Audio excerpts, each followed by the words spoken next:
Hello everyone, welcome back to my channel. ఈరోజు దోశలోకి 3 type of చట్నీలు ఎలా తయారు చేసుకోవాలో చూపిస్తున్నాను. ముందుగా పల్లీలు, పచ్చిమిర్చి, టొమాటో కాంబినేషన్లో చట్నీ చూపిస్తున్నాను. పల్లీలు వేయించుకోవాలి. వేయించుకున్న తర్వాత పొట్టు తీసుకోవచ్చు, తీసుకుపోవచ్చు అండి ఆప్షన్లో. నేను ఇక్కడ పొట్టు తీయట్లేదు. ఇలా వేయించుకుంటే సరిపోద్ది. ఇప్పుడు ఒక డేక్ష తీసుకొని కట్ చేసుకున్న గ్రీన్ చిల్లీ, టమాటో వేసేసుకొని నేను ఎక్కువగా డేక్షలు ఎందుకు చేస్తానంటే డేక్షలు వేసి మూత పెట్టేస్తే ఆ స్టీమ్కి తొందరగా ఉడుకుతాయని నేను ఎక్కువగా డేక్షలను చేస్తాను. ఆయిల్ 2 స్పూన్స్ వేసేసుకొని ఉడికించుకుందాం. చట్నీకి పోపు అవసరం లేదు కాబట్టి ఆయిల్ ఎంత కావాలన్నా ఇక్కడ యాడ్ చేసుకోవాలి. మూత పెట్టేసుకొని 10 నిమిషాలు ఉడికించుకుందాం. ఇప్పుడు చింతపండు కూడా వేసేసుకుందాం. 1 టేబుల్ స్పూన్ జీలకర్ర, 3 or 4 వెల్లుల్లి రెబ్బలు మొత్తం కలిపేసుకొని మరో 2 నిమిషాలు ఉడికించుకుందాం. కట్ చేసుకున్న కరివేపాకు, కొత్తిమీరని వేసేసుకుందాం. స్టవ్ ఆపేసుకొని ఇది పూర్తిగా ఆరనించుకోవాలి. ఈ చట్నీని అంతా మిక్సీ జార్లో వేసేసుకొని మిక్సీ పట్టుకుందాం. పల్లీలు కూడా వేసేసుకుందాం.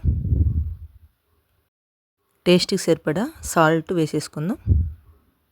ఈ చట్నీలో వాటర్ మామూలుగా వేసుకోకూడదండి. హీట్ చేసుకొని వాటర్ పోసుకొని మిక్సీ పట్టుకోవాలి. హీట్ చేసుకున్న వాటర్తో కొంచెం కొంచెం తీసుకుంటూ ఇలా చట్నీలాగా ప్రిపేర్ చేసుకోవాలి. సర్వింగ్ బౌల్లో తీసుకుందాం. ఈ చట్నీ దోశలోకి తినొచ్చు, రైస్లోకి కూడా తినొచ్చు అండి. చాలా టేస్ట్ ఉంటుంది. అంతే అండి, ఎంతో టేస్టీ అని సింపుల్ అయిన చట్నీ రెడీ అయింది. మరొక చట్నీ చూద్దామండి. పల్లీల చట్నీ అండి. గ్రీన్ చిల్లీ, పల్లీలు 1 కప్ తీసుకున్నాను. గ్రీన్ చిల్లీ మీ స్పైస్కి తగ్గట్టు తీసుకోండి.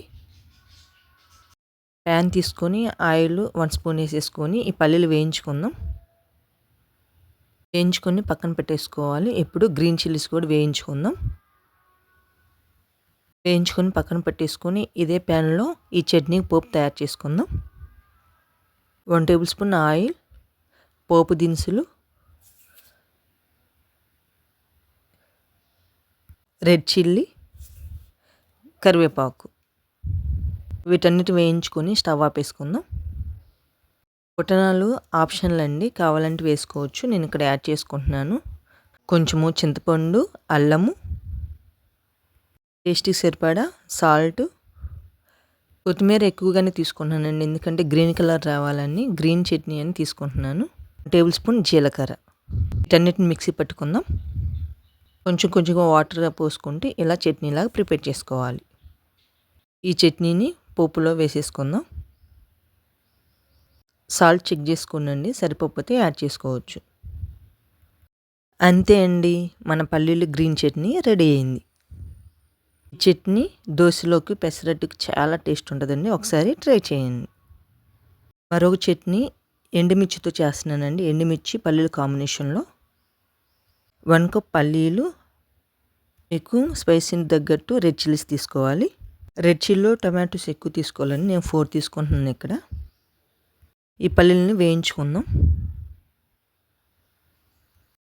వేయించుకొని పక్కన పెట్టేసుకుందాం. రెడ్ చిల్లీస్ కూడా వేయించుకుందాం. ఆయిల్ వేసుకొని వేయించుకుందామండి. ఈ చట్నీ కూడా మనం పోపు వేసుకోం కాబట్టి వీటిని వేయించుకునేటప్పుడు ఆయిల్ కొంచెం ఎక్కువ వేసుకోవాలి. వేయించుకొని పక్కన పెట్టేసుకుందామండి. టమాటోస్ కూడా వేయించుకుందాం. మూత పెట్టేసుకొని టమాటాలను ఉడికించుకుందాం. వెల్లుల్లి, జీలకర్ర, చిన్న నిమ్మకాయ సైజ్ అంతా చింతపండు వేసుకోవాలి. వీటన్నిటిని కలుపుకొని మూత పెట్టేసుకొని ఉడికించుకుందాం. ఇలా ఉడికించుకొని స్టవ్ ఆపేసుకొని పూర్తిగా ఆరనిచ్చాక మిక్సీ జార్లో ముందుగా పల్లీలను మిక్సీ పట్టుకుందాం. ఇలా బరగ్గా మిక్సీ పడితే సరిపోయిద్ది. తర్వాత ఎండుమిర్చిని మిక్సీ పట్టుకుందాం. ఇప్పుడు టమాటోస్ కూడా వేసేసుకొని తగినంత సాల్ట్ వేసుకొని మిక్సీ పట్టుకుందాం. ఈ చట్నీలో కూడా మామూలు వాటర్ వేసుకోకూడదండి, హీట్ చేసుకొని వాటర్ పోసుకోవాలి. ఈ చట్నీ మనకి 1 వీక్ వరకు నిల్వ ఉంటుంది కాబట్టి వాటర్ హీట్ చేసుకొని పోసుకోవాలి. కొంచెం కొంచెంగా వాటర్ పోసుకుంటూ చట్నీలాగా ప్రిపేర్ చేసుకోవాలి. రింగ్ బౌల్‌లో వేసేసుకుందాం. అంతే అండి. మరొక చట్నీ కూడా సింపుల్‌గా రెడీ అయిపోయింది.